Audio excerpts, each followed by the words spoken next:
അന്തരിച്ച മുൻ മുഖ്യമന്ത്രി വി എസ് അച്യുതാനന്ദനെതിരായ ക്യാപിറ്റൽ പണിഷ്മെന്റ് പരാമർശവുമായി ബന്ധപ്പെട്ട വെളിപ്പെടുത്തലുകൾ തള്ളി ചിന്താ ജെറോം. ക്യാപിറ്റൽ പണിഷ്മെന്റ് എന്ന വാക്ക് മാധ്യമങ്ങളുടെ സൃഷ്ടി, പൂർണ്ണമായും ഇല്ലാത്ത കാര്യങ്ങൾ പ്രചരിപ്പിക്കുന്നുവെന്ന് ചിന്താ ജെറോം പറഞ്ഞു. 24 എക്സ്ക്ലൂസീവ്. ഞാൻ ആ സമ്മേളനത്തിൽ മുഴുവൻ സമയം പ്രതിനിധിയായി പങ്കെടുത്ത ഒരാളാണ്. അങ്ങനെ യാതൊരു തരത്തിലുള്ള പരാമർശവും ആ സമ്മേളനത്തിൽ ഉയർന്നു വന്നിട്ടില്ല. ക്യാപിറ്റൽ പണിഷ്മെന്റ് എന്നൊരു വാക്ക് അത് പിന്നീട് മാധ്യമങ്ങളുടെ ഒരു സൃഷ്ടിയാണ്. മാധ്യമങ്ങൾ ഇങ്ങനെ ഇല്ലാത്ത എത്രയോ പദപ്രയോഗങ്ങൾ അല്ലെങ്കിൽ ഇല്ലാത്ത എത്രയോ ആക്ഷേപങ്ങൾ പടച്ചുവിടാറുണ്ട്. അപ്പോൾ അതിൻ്റെ ഒരു ഭാഗമായി ഉയർന്നു വന്നതാണ്. അന്നത് വലിയ തോതിൽ സഖാവ് ഇവിടെ പറഞ്ഞതുപോലെ അങ്ങനത്തെ വ്യാജ പ്രചരണങ്ങൾ നടന്നു. ഇപ്പോൾ ബഹുമാനായ വി എസ് മരണപ്പെട്ടിരിക്കുന്ന ഒരു ഘട്ടത്തിൽ നമ്മളെല്ലാവരും വലിയ പ്രയാസത്തിലാണ്.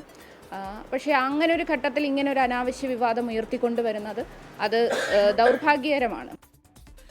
ആലപ്പുഴ സംസ്ഥാന സമ്മേളനത്തിൽ നിന്ന് വി എസ് ഇറങ്ങിപ്പോകാനുള്ള കാരണങ്ങളിൽ ഒന്ന് ക്യാപിറ്റൽ പണിഷ്മെന്റ് പരാമർശമാണെന്ന് മുൻ എം എൽ എ സുരേഷ് കുറുപ്പിന്റെ വെളിപ്പെടുത്തലാണ് പുതിയ വിവാദത്തിന് കാരണമായത്. സലിം മാലിക് തിരുവനന്തപുരം ചേരുന്നു. സലിം മാലിക്, ഈ പറഞ്ഞ 2015 ആലപ്പുഴ സമ്മേളനത്തിൽ ചിന്താ ജെറോം ഉണ്ടായിരുന്നു. ഇപ്പോൾ ഈ സുരേഷ് കുറുപ്പ് വീണ്ടും വെളിപ്പെടുത്തുന്നത് ഈ ക്യാപിറ്റൽ പണിഷ്മെന്റ് എന്ന പരാമർശം വി എസിനെതിരെ ഉന്നയിച്ചത് ഒരു കൊച്ചു പെൺകുട്ടിയാണെന്നാണ്. ഇപ്പോൾ ഇങ്ങനെ ഒരു പ്രതികരണത്തിലേക്ക് ചിന്താ ജെറോം എത്താൻ കാരണം, പ്രത്യേകിച്ച് ഈ പറഞ്ഞതുപോലെ ക്യാപിറ്റൽ പണിഷ്മെന്റ് ഒരു മാധ്യമ സൃഷ്ടി ആയിരുന്നില്ല എന്ന് കഴിഞ്ഞ ദിവസങ്ങളെല്ലാം നമ്മൾ കേട്ടറിയുന്ന കാര്യം കൂടിയാണ്.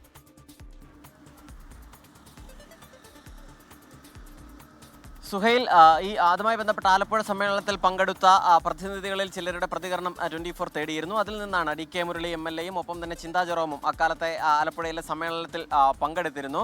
ആ വിഷയത്തിലാണ് D K Murali M L എയും ഒപ്പം തന്നെ ചിന്താ ജെറോമും ആ പരാമർശത്തെ തള്ളുകയാണ്.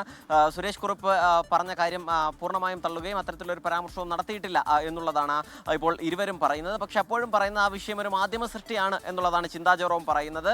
അതേസമയം മാധ്യമ സൃഷ്ടിയല്ല, CPIM-ന്റെ നേതാവ് കൂടിയായ മുൻ എം എൽ എ സുരേഷ് കുറുപ്പാണ് ആ വിഷയം പറഞ്ഞത് എന്നുള്ളതാണ്. ഏറെക്കാലമായി തന്നെ വി എസിന് നേരെ ക്യാപിറ്റൽ പണിഷ്മെന്റ് എന്നൊരു പ്രയോഗം നടന്നിരുന്നു എന്നുള്ളത് ഒരു ഇങ്ങനെ നിലനിന്നിരുന്നു. പക്ഷേ അതാരാണ് പറഞ്ഞത് എന്നുള്ളതിൽ ആദ്യഘട്ടത്തിൽ എം സ്വരാജ് പറഞ്ഞു എന്നുള്ളതായിരുന്നു ഉയർന്നു വന്നത് എന്നുള്ളതാണ് ഇപ്പോൾ പറയുന്നത്. അതിന് പിന്നാലെയാണ് ഇപ്പോൾ ഒരു കൊച്ചു പെൺകുട്ടി ആണ് അന്ന് പറഞ്ഞത് എന്നുള്ള വിഷയത്തിലേക്കും കാര്യങ്ങൾ പോകുന്നത്. എന്തായാലും ഈ വിഷയം CPIM-ന്റെ എല്ലാ പ്രധാനപ്പെട്ട നേതാക്കളും ഇപ്പോൾ നിഷേധിക്കുകയാണ്.